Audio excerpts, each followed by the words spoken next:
வாழ்க்கையில் போராடி தான் ஜெயிச்சு வெளியே வரீங்க. ஸோ உங்க எல்லாருக்கும் என்னோட வாழ்த்துக்கள். ஸோ நிறைய பேர் என்ன கேட்டிருக்காங்க, என்ன லாபம் தரணும் உனக்கு இந்த ஈவெண்ட் பண்றதுனால, எதுக்காக இந்த ஈவெண்ட் பண்றீங்க, எதுக்காக என்பிஎஸ்ல இப்படி ப்ரோக்ராம் கண்டக்ட் பண்றீங்க அப்படின்னு கேட்டாங்க. ஸோ அதுக்கு இந்த இடத்துல ஒரு டிக்ளரேஷன் கொடுத்தாங்க. ஸோ நிறைய பேருக்கு ஒரு வகையில கடவுளோட வாழ்க்கை வாழ்றாங்க. சில டாக்டர்ஸ் ஆகணும்னு நினைக்கிறாங்க, சில இன்ஜினியர்ஸ் ஆகணும்னு நினைக்கிறாங்க, சில பெரிய பிசினஸ்மேன் ஆகணும்னு நினைக்கிறாங்க, நிறைய கேன் பண்ணணும்னு நினைக்கிறாங்க. ஸோ ஒருத்தருக்கு ஒரு ஆசைகள், நான் இப்படி ஆகும் அதோட பாதையை நோக்கி எல்லாரும் பயணிக்கிறாங்க. ஸோ எனக்கு ரொம்ப ஒரு பெரிய பேராசை உண்டு. அது என்னன்னா, நிறைய பேர் நினைச்சிட்டு இருக்காங்க நிறைய பணம் சம்பாதிச்சுன்னா மிகப்பெரிய ஆள் ஆயிடலாம். ஸோ பணம் நிறைய இருந்துச்சு அப்படின்னா அவங்க தான் பெரிய ஆள் அப்படின்னு நினைக்கிறாங்க. நான் அதுக்கும் மேல பேராசைப்பட்டு நிறைய மக்களை சம்பாதிக்கணும் அப்படின்ற ஆசைகள் தான் இந்த நிகழ்ச்சியை நாங்கள் பண்ணுறோம்.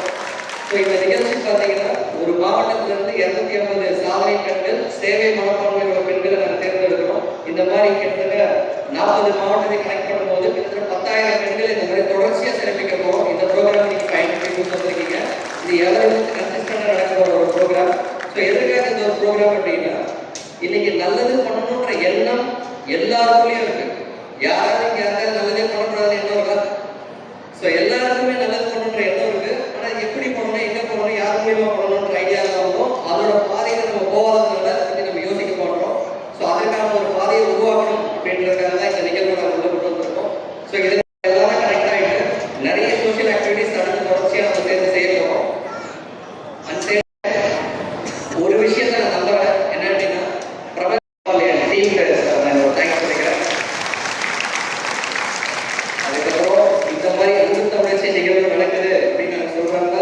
எங்களோட அலைவரை ஏறித்து வந்த வினோதினி மேடம் ஆக்டர்ஸ் அவங்களுக்கு என்னோட மனமார்ந்த நன்றியை தெரிவிச்சுக்கிறேன். அதே மாதிரி பேரரசு சார், ஸோ லாஸ்ட் ஈவெண்ட்ல 2 பேருக்கு வந்து எங்களுக்கு சிறப்பாக சப்போர்ட் பண்ணி கொடுத்தாங்க. ஸோ அடுத்த ஈவெண்ட் பண்ணுறேன் சார் அப்படின்னா, ஸோ இன்னைக்கு அவருக்கு ஏகப்பட்ட ப்ரோக்ராம் நடுவில் திடீர்னு முன்னாடி ஃபோன் பண்ணி கேட்டாரு. 2 மேஜர் திங் நடக்குது. சார் வந்து டைரக்டர் எழுதுல செக்ரட்டரியா இருக்காங்க, முக்கியமான போஸ்ட்ல இருக்காங்க. இன்னைக்கு 2 நல்ல விஷயங்கள் அவரோட சார்பாக நடக்குது. விஜய் சாரோட பர்த்டே அன்னைக்கு ஆக்சுவலாக அன்எக்ஸ்பெக்டடாக ஃபிக்ஸ் பண்ணோம்.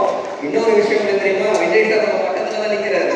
இதே ஏதோ 2 கிலோமீட்டர்ஸ் விஜய் சார் ஆக்சுவலாக வந்திருக்காரு. நம்ம டீம் அனுப்பிச்சிருக்கேன், முடிஞ்சா அதுக்கு வரலாம். ஸோ அந்த ப்ரோக்ராமே சார் கேன்சல் பண்ணிங்க வந்தாங்க. அதே மாதிரி இன்னைக்கு ஜூன் 22 மதுரையில் முருகரோட பெரிய மாநாடு தெரியும் இல்லையா? ஸோ அதுலேயே ஒரு செலிபிரிட்டியாக கொடுத்துருந்தாங்க. என்னை கேட்டாங்க, சார் அவங்க நம்பி சொல்லிட்டேன் சார், சரி சார்னு சொல்லிட்டு 2 பேரும் கேன்சல் பண்ணிட்டு வந்தாங்க. ரொம்ப தேங்க்ஸ் சார். அதே மாதிரி தமிழகம் முழுவதும் ஒரு மாவட்டத்தில் இருந்தும் பஸ் பிடிச்சி கஷ்டப்பட்டு நடத்தி வந்திருப்பீங்க. உங்க எல்லாருக்கும் என்னோட மனமார்ந்த நன்றிகள். அன்பு தமிழச்சி பேர் நல்லா இருக்கா? இந்த பேரு கேட்டோடனே நிறைய பேர் சந்தோஷப்பட்டாங்க. ஆக்சுவலா இந்த ப்ரோக்ராமுக்கு எஸ்ஐசி சார் தான் வரதாங்க, வரேன்னு சொல்லிட்டாரு. கடைசியில் பார்த்தா விஜய் சார் பர்த்டே அது மிஸ் ஆச்சு. ஆனால் அடுத்த ப்ரோக்ராம் டெஃபினட்டாக வரணும்னு சொல்லியிருக்காரு. ஸோ பெரிய ஆட்களே அந்த பேரை பார்த்து ரொம்ப ஆச்சரியப்பட்டாங்க. ஸோ அதுக்கு ஒரு சின்ன டெஃபினேஷன் கொடுத்தாங்க. ஸோ அன்பு தமிழச்சி ஏன் நம்ம சூஸ் பண்ணோம் அப்படின்னா, ஒரு உயிரினமும் அதிகமாக விரும்பக்கூடியது அந்த அன்பு அப்படின்ற ஒரு விஷயத்தை தான். கரெக்டா இல்லையா? ஸோ தமிழச்சி உங்களோட சிறப்பு வெளியில் கொண்டு வரணும் இல்லையா? ஸோ மனித குலத்தின் அடிப்படையில் தமிழர்கள் தான் நம்ம உங்களோட நிற்கிறோம். ஸோ அதில் தமிழச்சியை முதல்ல சிறப்பிக்கணுன்றதுக்காக தான் அன்பு தமிழச்சி அப்படின்னு கொண்டு வந்திருக்கோம். ஸோ 20 வருஷத்துக்கு முன்னாடி பெண்கள் வெளியில் வந்து எந்த ஒரு வேலையும் செய்ய முடியாத டைம் நல்லா இருக்கும். ஆனால் இன்னைக்கு காலையில் ஒரு 10 வருஷத்துக்கு முன்னாடி நான் கவனம் பண்ணுறேன், அது இன்னைக்கு நடந்திருக்கு. ஸோ ஒரு பெரிய க்ரௌட் முன்னாடி நான் நிறைய நல்ல விஷயத்தை நான் செய்கிறேன். ஸோ எல்லாருக்கும் லாஸ்ட்டாக ஒரு சின்ன விஷயம் சொல்லியிருக்காங்க. நம்ம எல்லாருமே ஒரு காலத்தில் ஒரு 20 வருஷத்துக்கு முன்னாடி போனால் அண்ணன் தம்பி சொந்தக்காரங்க வீட்டுக்கு போகிறது அப்படின்னு எல்லாம் சந்தோஷமாக தான் இருந்தோம். ஆனால் இந்த காலத்தின் கட்டளை அதெல்லாம் பிரிஞ்சு நம்ம பசங்க சொந்தக்காரங்க வீட்டுக்கு போக மாட்டாங்க. ஸோ ரிலேஷன்ஷிப் எல்லாம் பிரேக் ஆகி போயிட்டு இருக்கு. அந்த மாதிரி ஒரு கருத்து நம்ம வந்துருக்கோம். ஆனால் இப்போ கிட்டத்தட்ட தமிழகம் முழுவதும் 1 லட்சம் நல்ல உள்ளங்களை ஒன்றா கனெக்ட் பண்ணுறதுக்காக இந்த ப்ரோக்ராம் நம்ம கனெக்ட் பண்ணுறோம். ஸோ எங்களோட மோட்டிவேஷன் என்ன அப்படின்னா, இன்னைக்கு நம்ம ஆரம்பிச்சு வைக்கிற இந்த பாதை அடுத்த தலைமுறை தொடரணும் அப்படின்ற ஒரு நோக்கத்தோட இந்த நிகழ்வை நம்ம ஆரம்பிச்சிருக்கோம். ஸோ அதில் நம்மளுடைய என்ன சப்போர்ட் தேவைப்படுது. அடுத்தடுத்து நிறைய நல்ல ஆக்டிவிட்டிஸ் தொடர்ச்சியாக வருது. ஸோ நம்ம வாழ்ந்தோம், நம்ம நல்லா இருந்தோம், நம்ம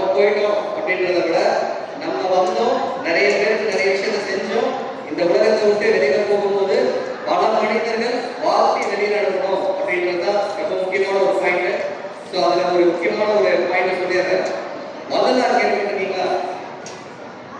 வள்ளலார் கேள்விப்பட்டிருக்கீங்களா? நிறைய உணவு ஃப்ரீயா கொடுப்பாங்க இல்லையா?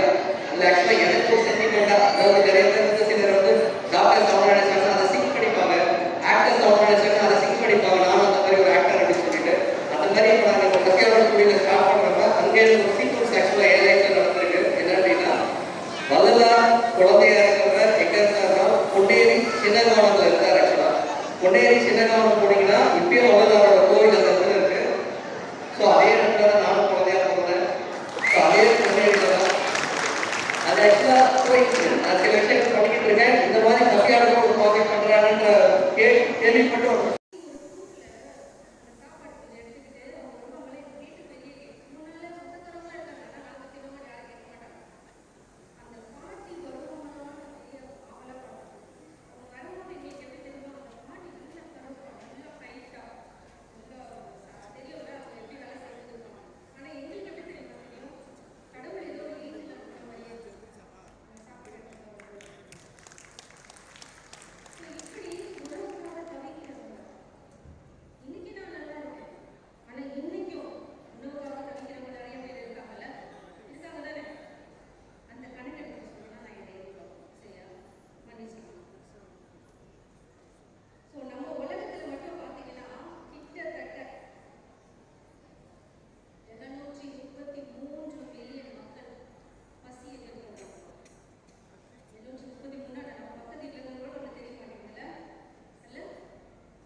ஒவ்வொருவருக்கும் என் அன்பின் வாழ்த்துக்கள்.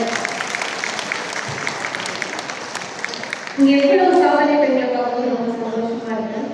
ஸோ நீங்க எல்லாருமே ஒரு சேவையை எழுதுவது அதை விட எங்களுக்கு ஒரு பெரிய சந்தோஷம் இருக்கா? உங்களுக்கு சந்தோஷமா?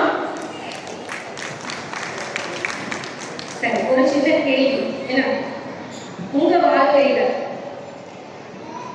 உணவுக்காக காத்திருந்த நாட்கள் உண்டா? சின்ன வயசுல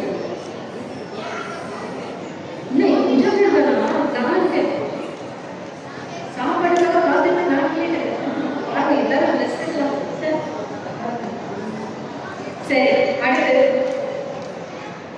பசி வந்து அடக்கணும் தான் ஈரத்தில் இருந்ததை நினைச்சு கட்டோம். அப்படி எல்லாம் யாரும் கட்டிருக்கீங்க?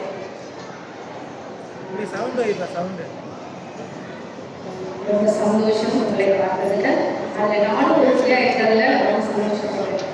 ஸோ என்னுடைய வாழ்க்கையில் ஒரு சின்ன விஷயத்தை சொல்லிட்டு அடுத்த நம்ம திட்டத்தை பற்றி நான் சொல்ல விரும்புகிறேன். நான் வந்து சென்னையிலேருந்து எங்கள் அப்பா எங்கள் ஊருக்கு கூட்டிட்டு போகும்பொழுது அவங்க வந்து அவருக்கு தொழில் இருக்கல, சொந்த இடத்துல இருக்கும் பொழுது எங்கள் அம்மா வந்து தையல், அதை தான் எங்களுடைய சாப்பாடாகவே இருந்துச்சு. தையலில் வர காசு தான். அப்போ எங்களுக்கு ஒவ்வொரு நாளோட உணவு பார்த்தீங்கன்னா ரொம்ப கஷ்டப்பட்டு தான் கிடைக்கும். ஸ்கூலுக்கு நான் போவேன், ஸ்கூலில் ஃபீஸ் கட்டாமலே ஒரு 10th வரைக்கும் அப்போ தான் படித்தேன். கடைசியாக தான் கட்டணும். ஸோ அவங்க போகும்போது பார்த்தீங்கன்னா எனக்கு மத்தியான சாப்பாடு எப்போ வரும்போது இல்லை, எல்லாரும் சாப்பிட்டுருப்பாங்க. நான் வெயிட் பண்ணிடுவேன். மிஸ் எல்லாம் சொல்லுவாங்க, என்ன அவனுக்கு வரலையா? வரல. வெயிட் பண்ண லஞ்ச் டைம் முடிஞ்சதுக்கு அப்புறம் சம்டைம்ஸ் வரும். இல்லைன்னா கேட்கறது விட்டு வரும். இப்படி என் நாட்கள் கடந்தது. அப்போல்லாம் ஃப்ரெண்ட்ஸ் எல்லாம் நம்மளுக்கு தெரிஞ்சிச்சு, ஓகே ரொம்ப கஷ்டம் போல இருக்கு, மேலே ஃபஸ்ட்டு ஷேர்லாம் வா நம்ம தான் சாப்பிடலாம், வா மரியாதை கொடுப்போம். நான் கூட வேண்டாம், நமக்கு ஒரு மாதிரி வேகமாக இருக்கல. அப்படி இருந்த நாட்கள் வீட்டில் இருக்கும்போது எனக்கு வந்து எனக்கு ஒரு தங்கச்சி, எனக்கு 9 வயசு. நம்ம சொல்லுங்க, நான் 8th 9th படிக்கிறேன். என் தங்கச்சி குட்டி பொண்ணு தானே. நாங்கள் வீட்டில் 3 இல்லாமல் 3 வேலை சாப்பாடு கூட இல்லாமல் இருந்த நாட்கள் உண்டு.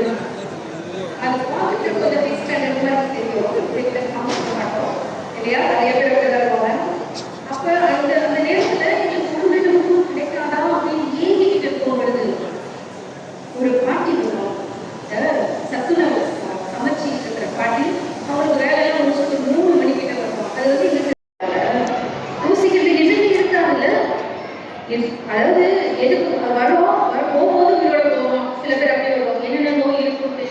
சுகமாய் போவோம் அப்படின்ற எண்ணங்கள் நோயாளியும் சரி, அவங்க கூட வர உறவினர்களும் சரி அப்படிதான் வரும். நம்மளால அவங்களுக்கு சுகத்தை கொடுக்க முடியாதுல்ல. நம்மளால யாருமே டாக்டர்ஸ் கிடையாது, ரைட்? ஆனா வர்ற ஒவ்வொரு பசியும் நம்மளால ஆற்ற முடியுமா? அப்ப நீங்க எல்லாருமே இந்த திட்டத்துல இணைந்து உங்களால முடிச்சதை நீங்க கொடுத்து சப்போர்ட் பண்ணுவீங்க என்ற நம்பிக்கை எனக்கு இருக்கு. பண்ணுவீங்களான்னு எம்பிஎஸ் சார் சொல்லுவீங்களா? சொல்ல சாருக்கு இங்க கை தட்டி சொல்லுங்க பாப்போம். யார் யாரெல்லாம் உதவி பண்ணுவீங்க? மேல இருக்கவங்களாம் உங்களுக்குலாம் கிடையாது, நீங்க இருக்கீங்க, வந்துருக்கீங்க, சொல்லுங்க. ஒருவருடைய பசியை ஆற்ற நீங்க முன் வரும் பொழுது கண்டிப்பாக என்ன பண்ணுவாங்க? உங்களுக்கு அந்த புண்ணியம் சேருது. எல்லா மதமும் அதைத்தான் சொல்லுது. எல்லா மதங்களும் சொல்லுதுல, பசி உள்ளவனுக்கு ஆகாரம் கொடு, பசியா இருக்கே எனக்கு ஆகாரம் கொடுத்தீர்கள் அப்படின்னு பைபிள்ல சொல்லுது. அதுல என்ன சொல்றாங்கன்னா, நாம எங்கப்பா பசியா நீங்க இருக்கீங்க, கடவுள் எப்படி நம்ம பார்க்கணும்? கடவுள் போய் சோறு கொடுத்துருவாங்க இல்ல. அப்பதான் சொல்றாரு, மிகவும் சிறியவர்களாக இவர்களில் ஒருவருக்கு நீங்க இதை செய்தீர்களோ அதை எனக்கே செய்தீர்கள் அப்படின்னு சொல்றாரு. யோசிக்கிறதுக்கு எதுவுமே இருக்காதுல்ல. அதாவது எதுக்கு போகும்போது உங்களோட போவோம். சில பேர் அப்படியே வருவாங்க, என்னென்ன நோய் இருக்கும் தெரியாது, சுகமாய் போவோம் அப்படின்ற எண்ணங்கள் நோயாளியும் சரி, அவங்க கூட வர உறவினர்களும் சரி அப்படிதான் வரும். நம்மளால அவங்களுக்கு சுகத்தை கொடுக்க முடியாதுல்ல. நம்மளால யாருமே டாக்டர்ஸ் கிடையாது, ரைட்? ஆனா வர்ற ஒவ்வொரு பசியும் நம்மளால ஆற்ற முடியுமா? அப்ப நீங்க எல்லாருமே இந்த திட்டத்துல இணைந்து உங்களால முடிச்சதை நீங்க கொடுத்து சப்போர்ட் பண்ணுவீங்க என்ற நம்பிக்கை எனக்கு இருக்கு. பண்ணுவீங்களான்னு எம்பிஎஸ் சார் சொல்லுவீங்களா? சொல்ல சாருக்கு இங்க கை தட்டி சொல்லுங்க பாப்போம். யார் யாரெல்லாம் உதவி பண்ணுவீங்க? மேல இருக்கவங்களாம் உங்களுக்குலாம் கிடையாது, நீங்க இருக்கீங்க, வந்துருக்கீங்க, சொல்லுங்க. ஒருவருடைய பசியை ஆற்ற நீங்க முன் வரும் பொழுது கண்டிப்பாக என்ன பண்ணுவாங்க? உங்களுக்கு அந்த புண்ணியம் சேருது. எல்லா மதமும் அதைத்தான் சொல்லுது. எல்லா மதங்களும் சொல்லுதுல, பசி உள்ளவனுக்கு ஆகாரம் கொடு, பசியா இருக்கே எனக்கு ஆகாரம் கொடுத்தீர்கள் அப்படின்னு பைபிள்ல சொல்லுது. அதுல என்ன சொல்றாங்கன்னா, நாம எங்கப்பா பசியா நீங்க இருக்கீங்க, கடவுள் எப்படி நம்ம பார்க்கணும்? கடவுள் போய் சோறு கொடுத்துருவாங்க இல்ல. அப்பதான் சொல்றாரு, மிகவும் சிறியவர்களாக இவர்களில் ஒருவருக்கு நீங்க இதை செய்தீர்களோ அதை எனக்கே செய்தீர்கள் அப்படின்னு சொல்றாரு.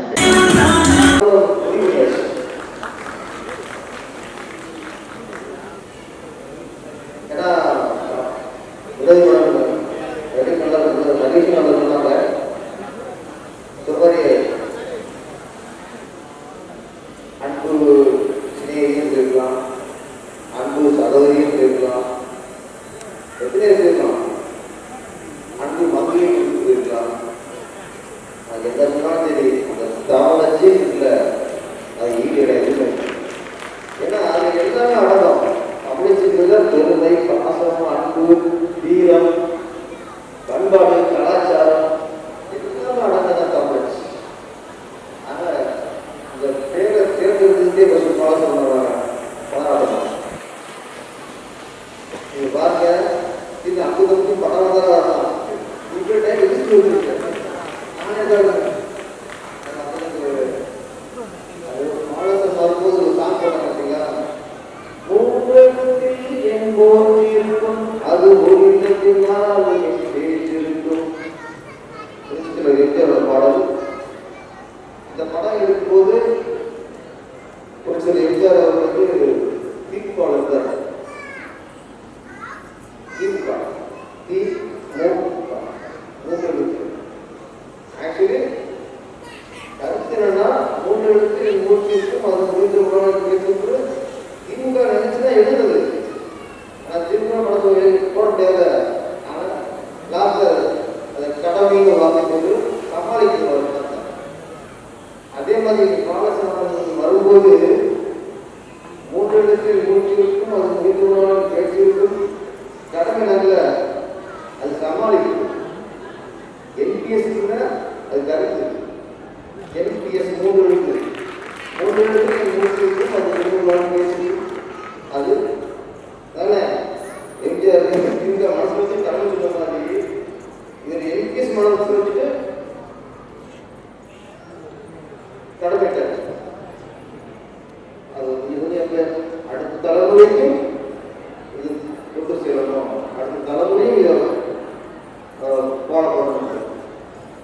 அதான் 3 எழுத்து எம்பிஎஸ் நம்ம மூச்சு இருக்கணும். அது முடிஞ்சிருந்தாலும் தொடர்புங்கிறது நீங்களே ஒத்துருக்கீங்க. மரியாதை நம்ம நிறைவேற்ற சொன்னாங்க. அது வந்து வெறும் ஒரே சொல்ல முடியாது, வழி வழி. இன்னைக்கு இந்தியாவில் வந்து ஒரு நாளைக்கு 25,000 பேர் பஸ்ஸில் செஞ்சு போகிறோம். தமிழ்நாட்டில் 7,000 பேர் பஸ்ஸில் சாதம். அந்த எண்ணிக்கையை கேட்கும்போது கட்டி முடிச்சு ஒரே நம்ம ஒரு உண்மையை தெரிஞ்சுக்கணும். இன்னைக்கு தமிழ்நாட்டில் 7,000 பேருக்கு சாப்பாடு இல்லாமல் சாதம். ஆனால் 7 லட்சம் பேரோட சாப்பாடு வேஸ்ட் ஆகுது. குப்பையில் கொடுப்போம். கல்யாணம் விருதுங்கிற பேரில் நமக்கு பிடிக்குதோ பிடிக்கலையோ வரிசையாக அடிக்கலாம். நம்ம கூட பிடிக்கிறத எல்லாத்தையும் சாப்பிடும். நம்ம சாப்பிட்டது ஒரு பங்கு, நம்ம மூடி வைக்கிறது 3 பங்கு. அப்போ நாமளே 3 சாப்பாடு வேஸ்ட் பண்ணணும். ஆடப்படும். உங்களை பாராட்டணும். பசிச்சவனுக்கு உணவளிப்பது தான் புண்ணியம். குப்பையில் ஒருவனுக்கு உணவளிப்பது பாவம். நம்ம சாப்பாடு போகிற பேரில் பாவத்தையும் சேர்த்து போகணும். புண்ணியம் நினைக்கிறோம். நீ பெரிய மண்டபத்தை வெளியே பாருங்க, லாரியா நம்ம வேஸ்ட் சாப்பாடு போகிறோம். விழிப்புணர்வு இங்கே வரணும். உணவளிப்பது எந்த அளவுக்கு புண்ணியம் நினைக்கிறோமோ, உணவை தானமாக கொடுப்பது எந்த அளவுக்கு ஒரு சேவையாக நினைக்கிறோமோ, அதே மாதிரி உணவை வீணாக்காமல் இருப்பதும் மிகப்பெரிய சேவை.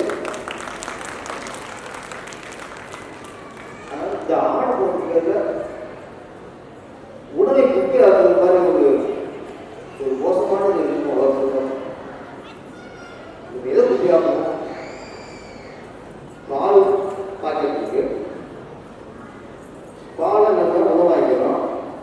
இந்த கவர்த்தை குப்பையாக்குறோம். பாலே குப்பையாக்கணும். அதே உணவாக தான் நம்ம பண்ணுறோம். நீங்களாம் நாளைக்கு உங்கள் சகோதரிகளுக்கோ மகளுக்கோ வெளியில் கல்யாணம் பண்ணுவாங்க, பெரிய விருதுலாம் வைக்கலாம். அவங்க சாப்பிட்ற அளவுக்கு நம்ம சாப்பாடு போடணும். உப்பில் மட்டும் சாப்பாடு போடணும் கூடாது. அதுக்கு நம்ம யோசிக்கணும் என்ன பண்ணலான்னு. அதற்கு மண்டபத்தில் விருது தருவாங்க. அவங்க ரோபம் அவனுக்கு உணவு சாப்பிட்றோன்னா சாப்பிடுறது கவலை இல்லை. அவங்க வேலையை பார்க்கலாம். நான் ஸ்வீட் வைக்கிறது என் கடமை, வாழைப்பழம் வைக்கிறது என் கடமை, இது வைக்கிறது என் கடமை, உப்பு வைக்கிறது என் கடமை, இது வைக்கிறது போதும். கட்டளை கட்டு போயிடுவான். அவனுக்கு நம்ம சாப்பாடு மூடும்போது நிறைய அவனுக்கு வலிக்கும். பசியை எடுத்துடும். பாலசவனுக்கு வலிக்கும். அவன் வந்து உடலாத பசுகளுக்கு கொடுத்து உடலுக்கு இலக்கிய வரும். பசி இருந்து எல்லாருக்குமே அந்த வேஸ்டாக உணவை குப்பையை மூடும்போது வலி. இது நான் சொல்லி பேசுகிறேன். வள்ளலாருக்கு அந்த உதவி வள்ளலார் வந்து அவர் எந்த மாதிரி நடைபெற முடியாது. இந்து மக்களுக்கும் பொதுவானவர், இஸ்லாமியருக்கும் பொதுவானவர், கிறிஸ்தவருக்கும் பொதுவானவர் வள்ளலார். வள்ளலார் வந்து எல்லா மதமும் அவர் வந்து அவர் மதம் சொல்லணும்னா அவர் மனித மதம். நீங்க வந்து சாமி இருக்கா இல்லையா, நீங்க நாத்திகரா தீ போட்டுங்க, வள்ளலார் வணங்குங்க. ஏன்னா அவர் இந்து கிறிஸ்தவர் இஸ்லாமர் எல்லாத்தையும் விட மனிதர்கள் நேசித்தவர். அதனாலதான் இன்னைக்கும் அவர் கோயிலில் இதுவரைக்கும் அணையா அடுப்பு எரிஞ்சிட்டே இருக்கு. நான் உணவு முக்கியத்துவம் வள்ளலாரை கடலை கும்பிடுவான். அவருடைய கொள்கை என்ன? பசிச்சவர்களுக்கு உணவளிக்கும். அதனால அவர் கோயிலில் நினைக்கும். இதுவரைக்கும் அவர் பத்த வச்ச அந்த அடுப்பு இதுவரைக்கும் அணையவே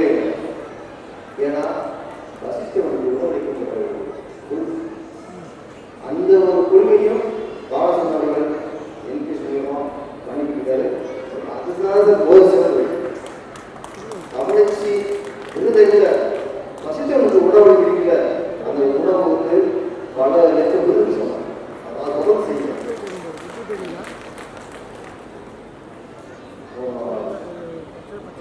நல்லா பேசிட்டாங்க. நாங்கள் பேசுறது கொடுத்தாங்க. நான் அது பெண்களுக்கான அடிமை உருவாக பயன்படுத்தினேன். நான் கரெக்டாக சொன்னீங்க. என்ன சமையல் பண்ணுறது வீட்டிலும் நான் பெண்கள் தான் சமைக்க வேண்டியிருக்கு. அப்படியே வேற கூட ஒரு நாள் சொன்னது குடும்பத்தில் சமைச்சு போடுற மாதிரி ஒரு குடி எதுவுமே இல்லை மேடம்.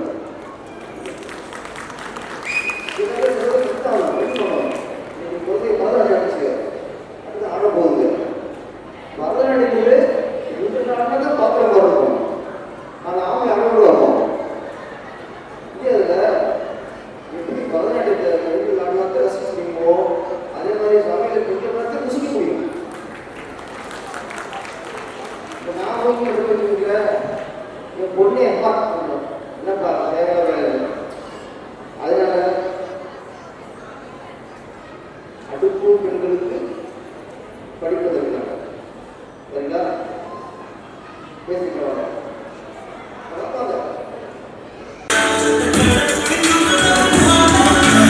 வேலைக்கு போற பெண்களும் சமைக்கிறோம் சமைக்கிறோம் சமைக்கிறோம் சமைச்சிட்டே இருக்கோம். ஆனா ஒரு நாள் கூட அதற்கான ஒரு ஊதியம் அப்படிங்கிறது யாருக்குமே கிடைக்கல. ஆனா இதே இது வந்து ஒரு ஹோட்டல்ல செஃப் அப்படின்னு பார்த்தீங்கன்னா 90 to 95% வந்து ஆண்கள் தான் எடுக்கிறாங்க. நானே வந்து பல ஹோட்டல்ல ரூம் செஃப் அப்படின்னு கேட்டா யாராவது ஒரு ஜென்ஸ் தான் வருவாங்களே தவிர, அதனால அதையுமே எங்களுக்கு வந்து நீங்க செஞ்சாதான் அழகு அப்படின்னு சொல்லி எங்க மேல வந்து ஒரு அழகியலை திணிச்சு திணிச்சு நாங்க வந்து அதை ஒரு ஓஹோ நம்ம செஞ்சாதான் நல்லது போல இருக்கு அப்படின்னு நம்ம நினைச்சுக்கிறோம். ஆனா அதுக்கு நமக்கு ரிட்டர்ன் என்ன கிடைக்குது அப்படின்னு பார்த்தா எதுவுமே கிடையாது. மேக்ஸிமம் எதுவுமே கிடையாது. அது ஒரு அன்பின் பேர்ல நாமளா செய்யறோம். அன்கண்டிஷனல் லவ்ல தான் குடும்பத்துக்காக நம்ம செய்யறோம் தவிர இன்னைக்கு வந்து நீங்க சொல்றீங்களா இவ்வளோ புண்ணியம் அப்படின்னு இங்க இருக்கக்கூடிய ஆண்கள் எல்லோருக்கும் நான் கேட்டுக்கொள்வது இன்று இரவு தயவு செய்து வீட்டிற்கு சென்று நீங்கள் சமையுங்கள். அந்த புண்ணியத்தை இன்று ஒரு நாள் நீங்கள் பெறுங்களேன். அந்த புண்ணியத்தை நாங்கள் இன்னைக்கு ஒரு நாள் விட்டு கொடுக்கணும். தயவு செஞ்சு எடுத்துக்கோங்க அந்த புண்ணியத்தை. அந்த சமயத்தில் ரெடி சாப்பிடுறது சாப்பிடாம சாப்பிட்டே இருப்போம். நாங்கள் சமைச்சு ஒரு வாரம் சாப்பிட முடியுமா? நான் ஒன்றும் சொல்றேன்.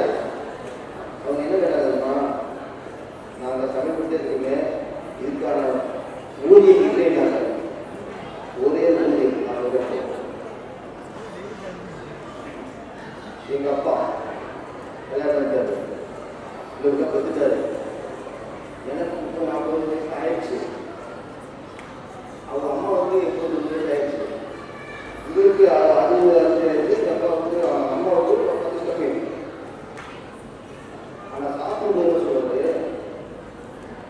எங்கள் அம்மா தாத்தா மாதிரி எங்கள் அம்மா வந்து போகும் அவ்வளோ அழகாக வைப்பாங்க. அவங்க ஆட்டில் கொடுப்பாங்க. எங்கள் அம்மா கீழே காட்டுவாங்க. என்ன பண்ணாலும் சரி ஒரு புளித்தவை ஆப்பாங்கன்னா புளித்தவை சாப்பிட்டு எப்படி இருக்கு நல்லா இருக்கு. ஆனால் எங்கள் ஆத்தா வைக்கிற மாதிரி இருப்பாங்க புளித்தவை ஆத்தா. அதே மாதிரி எங்க என்னோட வந்து போடுவாங்க. நான் என்ன சொல்றேன், எங்க அம்மா சொல்ற மாதிரி கேட்டேன்.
அந்த ருசி வந்து நாக்கால அறியப்படுறதில்ல, மூளையால் அறியப்படுவது.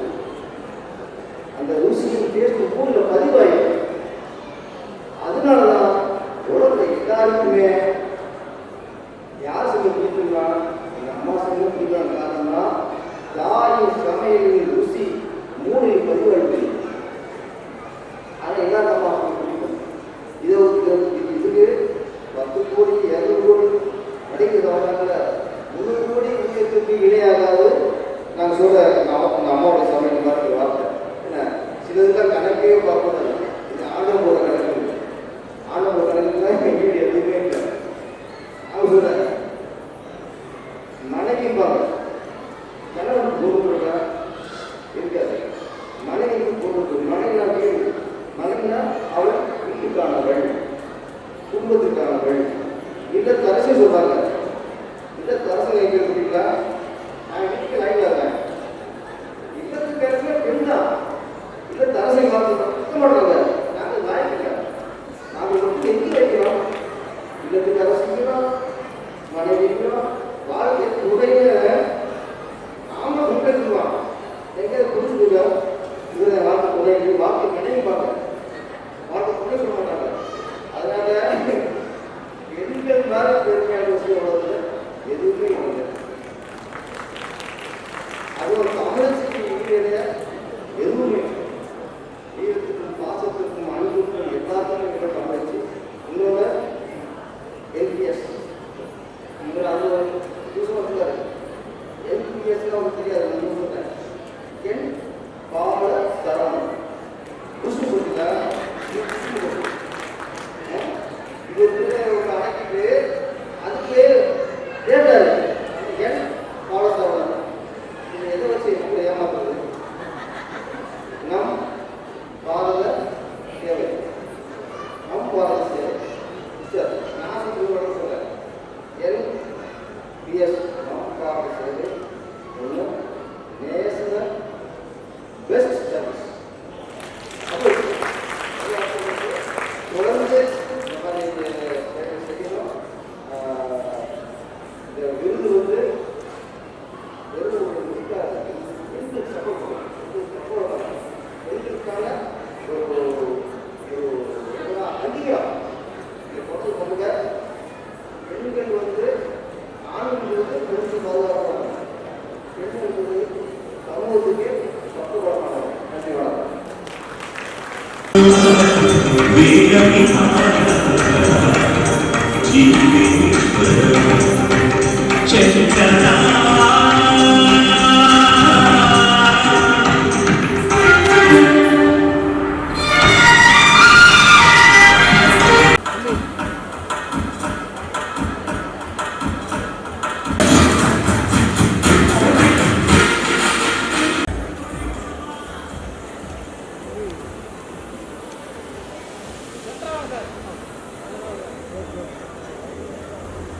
அனைவருக்கும் வணக்கம்.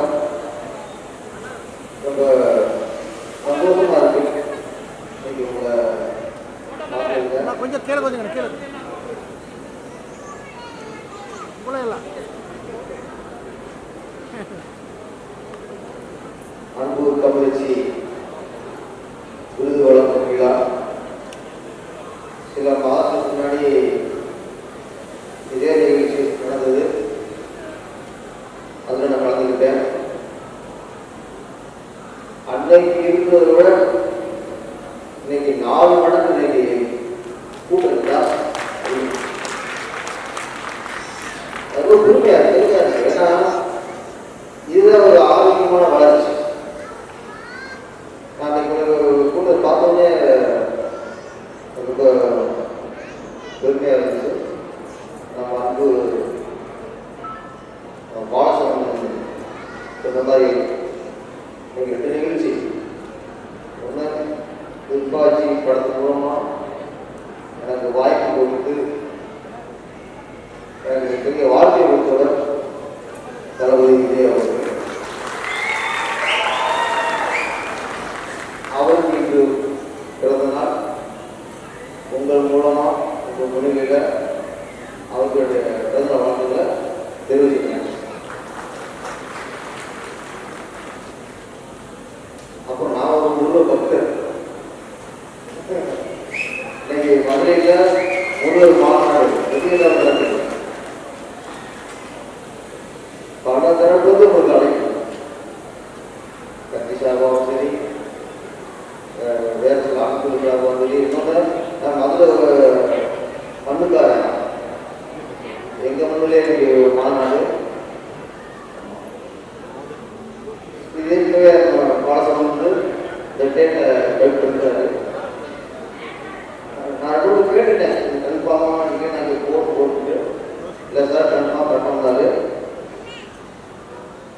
சொல்லிக்கிறேன்,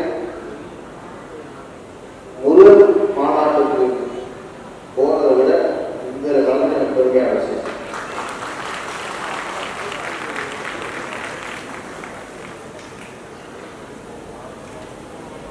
அன்பு தமிழச்சி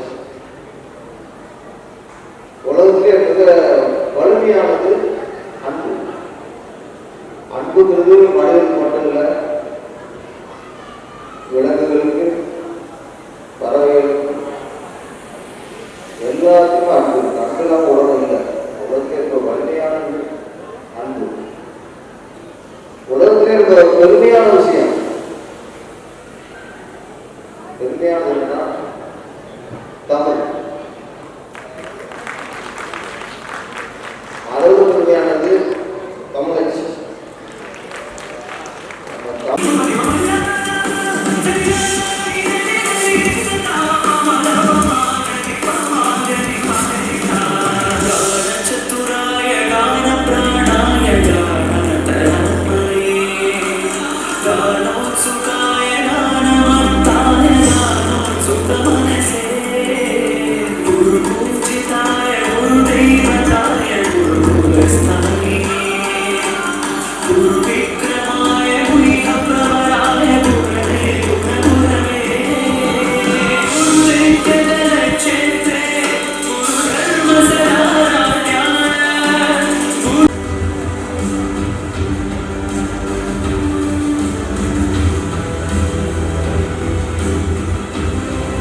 பரிகாரம்